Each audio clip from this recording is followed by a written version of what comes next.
again, I'm Pastor Brian Madden, and I'm absolutely delighted to have Dr. Grady McMurtry with us. And Dr. McMurtry, thank you for answering the previous questions in such an eloquent fashion.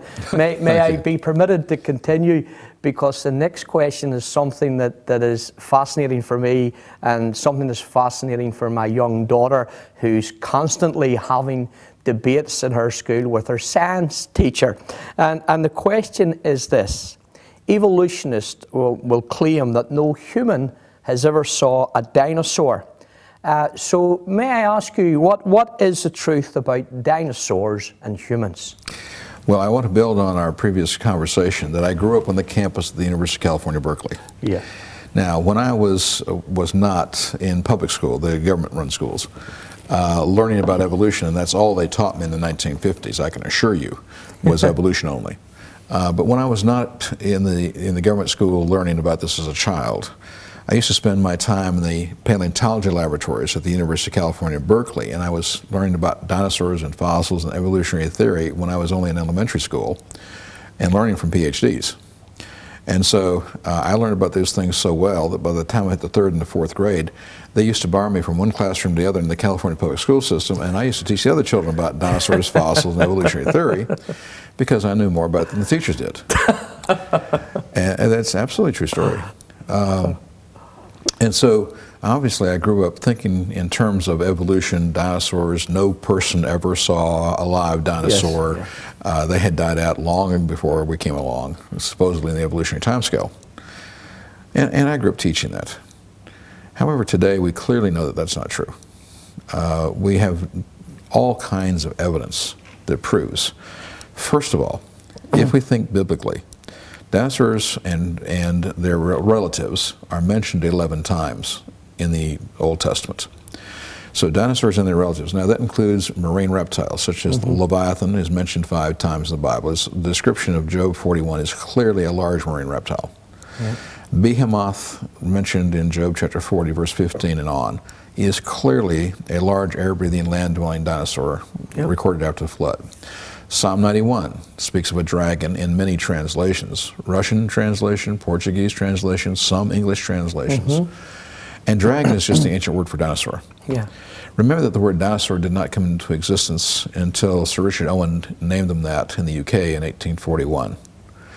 And the word doesn't mean terrible or thunder lizard, it means awesome lizard. Awesome.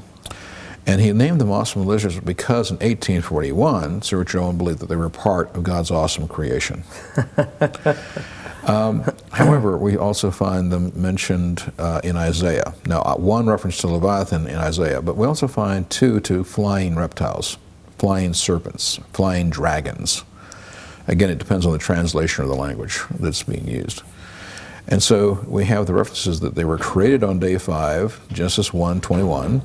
Created on day 6, same with people, the land-dwelling ones, Genesis 1:24. That dinosaurs and people lived together, which was not a problem. Yeah. Because if you take a look at Genesis chapter 1, verses 29 and 30, all land animals, dinosaurs, dogs, I don't care what it is, and people were created as vegetarians. And now today we can prove scientifically that T-Rexes were vegetarians. If you think about it, sharp teeth, sharp claws do not a meat eater make. If you simply take the examples of koala bears, panda bears, fruit bats, we have all kinds of creatures that we could pick up. As a matter of fact, I would challenge anybody that is listening to this program, if you don't believe what I'm saying about sharp teeth and sharp claws do not indicate that a creature is a meat eater, then I would suggest you get on the internet and go to some image search program. We're not going to advertise. And look up Chinese water deer or Himalayan musk deer. Now these are 2 tiny, cute, cuddly little deer. I mean, you just want to walk up and hug them. But take a look at the pictures of their teeth and you'll back off. You see, they have tusks like a walrus. Wow. Wow. But they use those teeth because they live in swamps and so forth to pull up tough vegetation. Chinese water deer, okay? Yeah. And the vegetation is very matted, and so they use those tusks like a walrus digs for clams with those tusks and then crunches them with their teeth, the water deer pulls up the vegetation, and then it can chew it and eat it with its grinders. Incredible. And the Himalayan musk deer, excuse me, the teeth are probably even more pronounced. And yet, when you look at them, you'd say, "Oh, this is a cute, cuddly little vegetarian," and it is. It's 100% vegetarian. And so today we now know that T-Rexes were in fact vegetarians. Yes. And evolutionists today will actually agree with this. Now, I know there are science teachers where they haven't been current on their information, so where they wouldn't. But the upper level evolutionists today will tell you that in fact T-Rexes were vegetarians. The largest tooth of a male T-Rex is 10.5 inches long. That's right there. And it has a sharp point, but it has a shallow root, only 4 inches out of the 10.5. T-Rex teeth have serrations on the sides, front and back.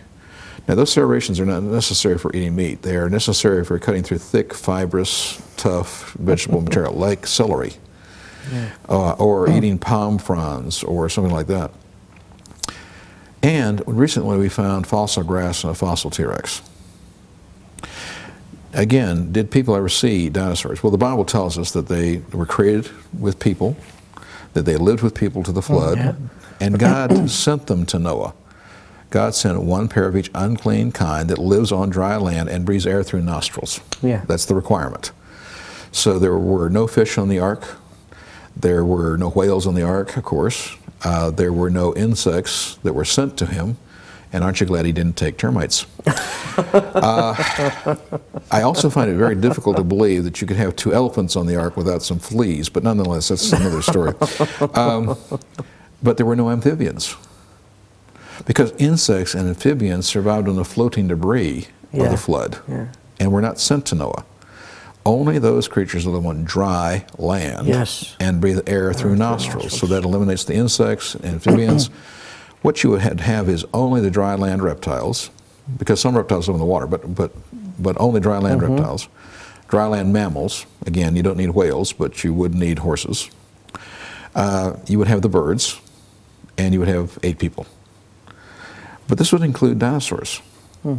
You have to remember that while from 1824 to 2004, 1,401 names have been given to different dinosaurs.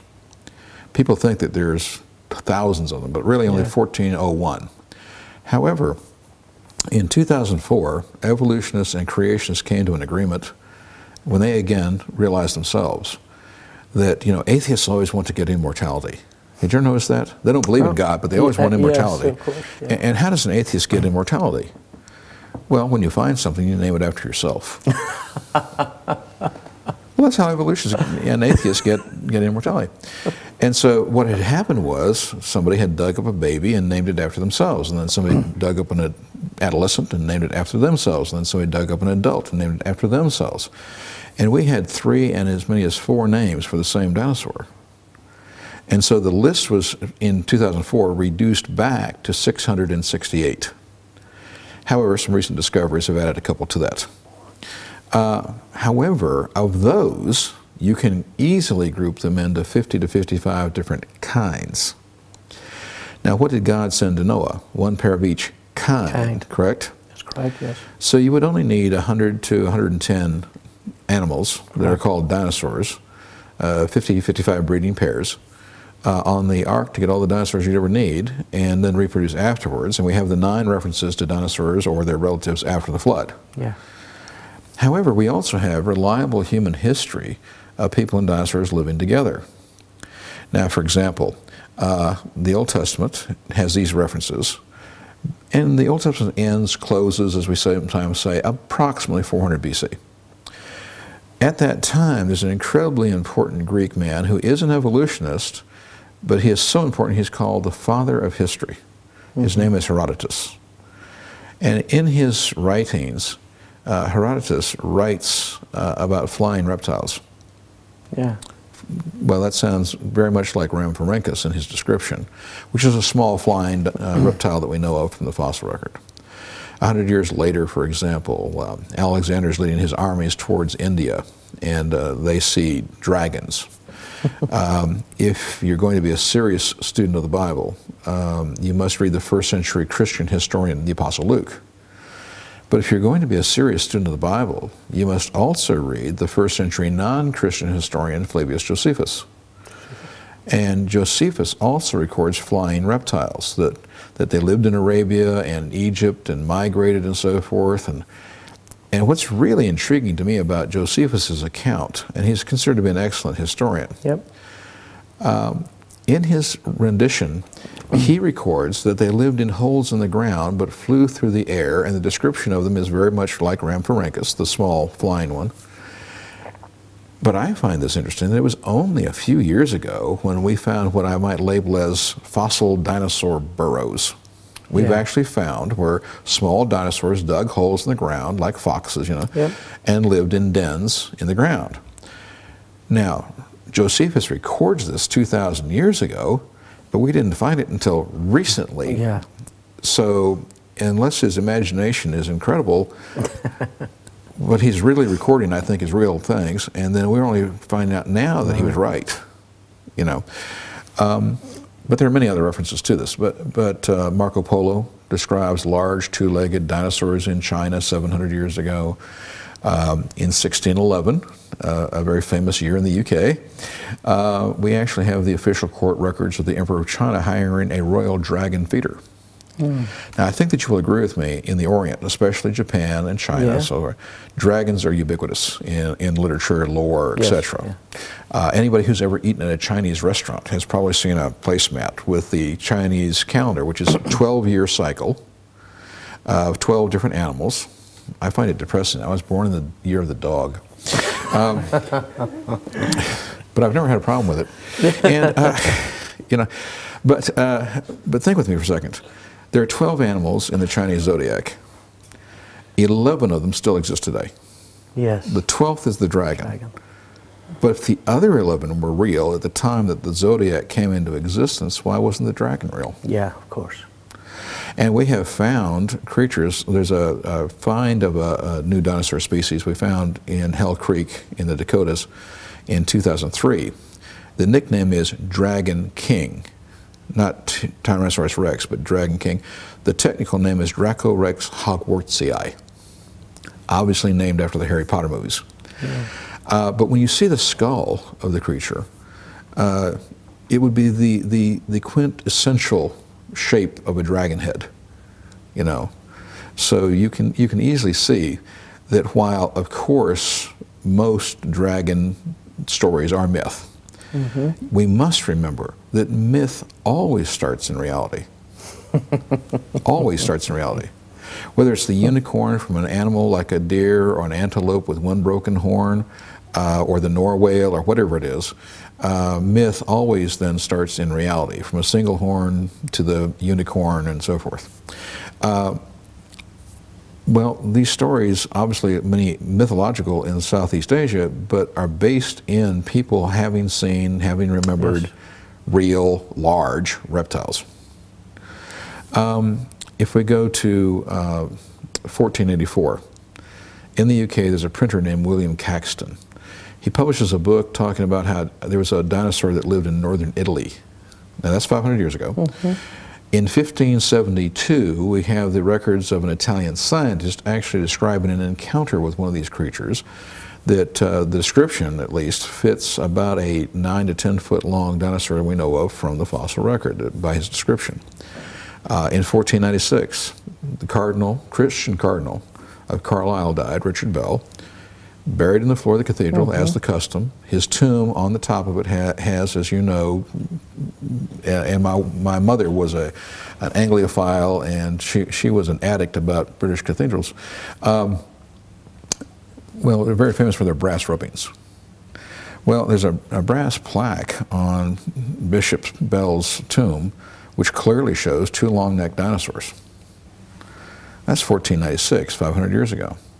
Now, there are other examples, but I would mention one last one, which I think is particularly important because it comes from an evolutionary source. In 1883, the Scientific American magazine, which is devoted entirely to evolution, still in existence today, records a small armored dinosaur dying in Bolivia that year. Now, I think that when an evolutionist tells you that a small armored dinosaur died in Bolivia in 1883, it's worth paying special attention to. Of course it is.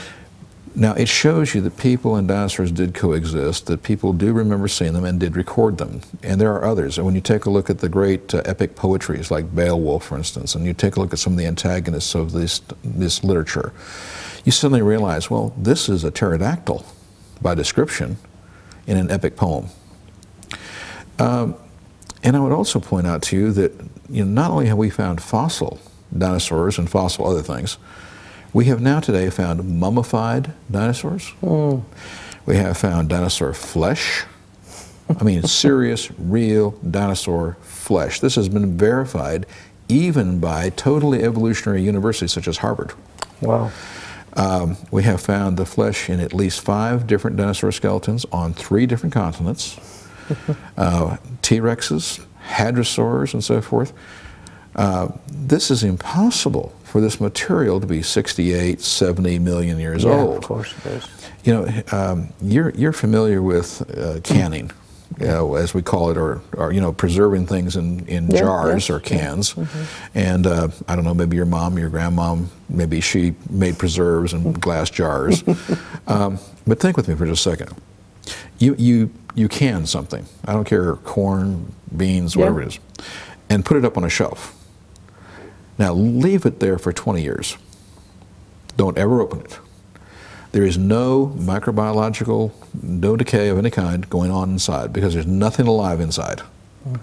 So it has been pasteurized and there's no bacterial decay. And yet if you look through the glass, you wouldn't want to eat it after 20 years. Think about it. Because the whole thing is starting to simply decompose, not because of bacterial action, it's not being eaten, it's because the molecular bonds are breaking down spontaneously. You see, once something dies, the molecular bonds and the structures of the cells and so forth and everything, they all start to break apart spontaneously. Without life, they won't stay together. There's something special about life. Oh, yes. And so when something dies, these molecular bonds spontaneously start to break. And so the thing simply starts to dissolve even without bacterial action. And you wouldn't want to eat it. It's just mush. Well, imagine that's only 20 years. Yeah. Now, it is impossible for this material to be 68 million years old and be recognizable in any way whatsoever. And recently we found flesh in a supposedly, and I say again supposedly, we talked about this, the Earth and the universe are young. They're not millions of years old. But according to the evolutionary timescale, we found flesh in an armored fish supposedly 380 million years old. I have pictures of at least 3 fossil octopi, and the ink sacs still have liquid ink inside. You can actually take it and write with it. Well, this is impossible if this material is that old. And so this just gives credence to the fact that people and dinosaurs were created 6,000 years ago, lived contemporaries with each other, wasn't a problem, they were vegetarians. As a matter of fact, in Job, God describes Behemoth as eats grass like an ox. Vegetarian, big animal, tail the size of a cedar tree, clearly a large dinosaur. So they were vegetarians, it wasn't a problem. And some come through the flood with on the ark with Noah, the family. They do start to reproduce after their kind, but because of tremendous environmental changes that occurred at the time of the flood, they were at a great disadvantage. The flying ones, the winged ones, which many of them were gliders, not flyers. Once you get wings so big they couldn't fly, they'd have to glide or soar. And well, because the air pressure dropped at the time of the flood, they're at a great disadvantage. So only the really smaller ones, like Rhamphorhynchus, that could fly like a bird, could exist. The big soarers couldn't fly anymore. Or we now know that there's probably estimates of 90 to 98% of all plant life that ever has existed on the earth is now extinct. Well, if you're a vegetarian, and because of the flood, these plants become extinct, then the food supply that which you were used to is no longer available to you, and you're going to starve. People used to live to be over 900 years old on average. Now, I don't think that's mythology. I think that's reality.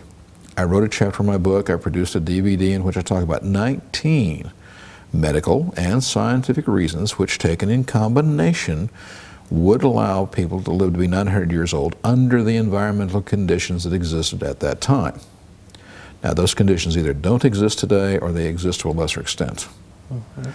Now, dinosaurs are reptiles. Reptiles never stop growing. You notice how fish just get bigger and bigger and then they die. Reptiles, they get bigger and bigger and then they die. And so people don't. I mean, we get to a certain height, 18 to 25, and from then on we get shorter, which I find very depressing. But nonetheless, reptiles never stop growing. Now let's think about this. If people were living 900 years, then, for instance, an alligator, I live in Florida, alligators would have been living 600 years under those conditions. And they never stop growing.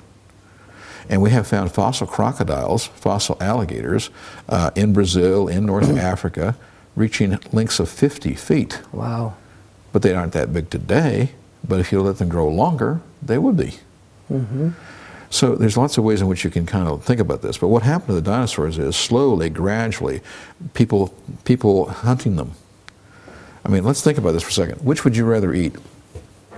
Try to kill a 3-ton dinosaur that could feed the family for 6 months, has a brain that big and is easy to kill, or go up against a saber-toothed tiger that now has a taste for meat after the flood? You know, I think I know the answer to this, right? And so what happens is environmental changes, age is getting shorter, so the creatures are getting smaller. And actually that's a proof, by the way, for creation instead of evolution. People hunting and eating some of them. I mean, we eat alligator in Florida. It's a common thing. And there are other people in other places, Australia.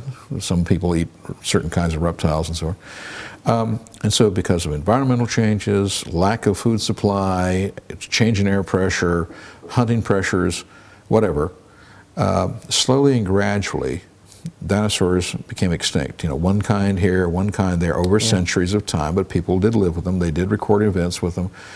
Until finally today, I know of no dinosaur alive today. Now people talk about, oh, they're here or there, but no.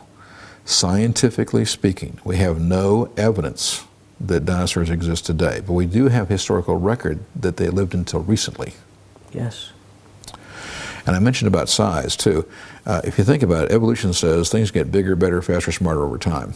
In essence, rocks become alive by random chance, single cells turn into multiple cell creatures, and on. What we actually see in the physical evidence in the earth is that things started off bigger, better, faster, smarter, and because of human sin today, we are all in a state of decay. We're all getting smaller, shorter, slower, dumber over time because of the decay process that was initiated by human sin in the Garden of Eden. Yeah, that's absolutely incredible. I would say at this moment in time that Dr. McMurtry's website is at the bottom of the screen, and there's quite a lot of information on that website. We're condensing a lot of what you're actually sharing with us today, but there are DVDs available on the website, and it will be explained in greater detail if you purchase the DVD. There are also some fantastic articles on the website. Well, yes, Pastor, on our website, creationworldview.org, we not only have DVDs, but we have CDs, audio CDs for people who are driving, and we don't want them to be distracted by pictures. We have books, but we have books and DVDs that cover from ages 2 to 102. I think that will include everybody. We have specific subjects. We have general books, so forth. We have some general DVDs, but we also have, most of the DVDs are specific. And not all the material is mine. You know, I have a couple of books of mine. I have 19 DVDs that are mine, 8 CDs. But we also carry very good materials by other trusted, reliable creation scientists. And so we use a multitude of authors. It's not all just mine. Yep. And so we have a broad spectrum. And when you go to our website and you go to the bookstore, you know, say these are CDs, these are DVDs, these are books, and then it's age graded, so that you will know, well, these books are appropriate for the young ones at age 2 to, say, 8. These are appropriate only for adults, really, or high school students and so forth. And so it's age graded. That helps you to know. And then we have the free articles, and I always like to stress that. These are articles that you can read for free, you can email them for free, you can print them for free, and these are articles, most of which that I have written, but again, we have some articles by others. And I would point out to you that all of my materials are really at the very popular level. I write the way I speak. Yeah. Anybody with a 5th, 6th grade education or higher can read any of the articles that I have written. And the same thing is true of a couple of other articles that we have by other authors. Now, there is a small technical section, clearly marked, that these papers are technical. And, only unless you really want the highfalutin kind of stuff, the ivory tower stuff, these are for you. There's not very many, but we have some, because we also want to have things like that. And I have material from Russian scientists, from people who, we have one author from the UK, we have South Africa, so we're taking the best that we can from different sources. My colleague, who's under my ministry in the Ukraine, we have a ministry that's worldwide. He's written an article, for instance. And our website is not only in English, but it's also in Russian. So because I do a lot of mission work in Russia, I go to Russia twice a year. And we are trying to get the website translated into Portuguese. And so later this year, we're going to start to have some things that can be read in Portuguese. Excellent. I have one DVD that's available, that's a good starter DVD, covering 3 subjects as an introduction to creation in 3 subjects. It's an hour long. That is in 8 languages. Incredible. So, of course, it defaults to English, but you have 7 other choices. So, Spanish, Portuguese, Dr. McMurtry, what I would like to do in part 3 is just to give you time to get ready. You talked about, not that you need time to get ready because you're a wealth of information. Obviously, your upbringing in Berkeley, no doubt as an evolutionist, you at one time taught that all humans evolved from an ape-like ancestor. So that's what we're going to look at in part 3. So please join with us in part 3.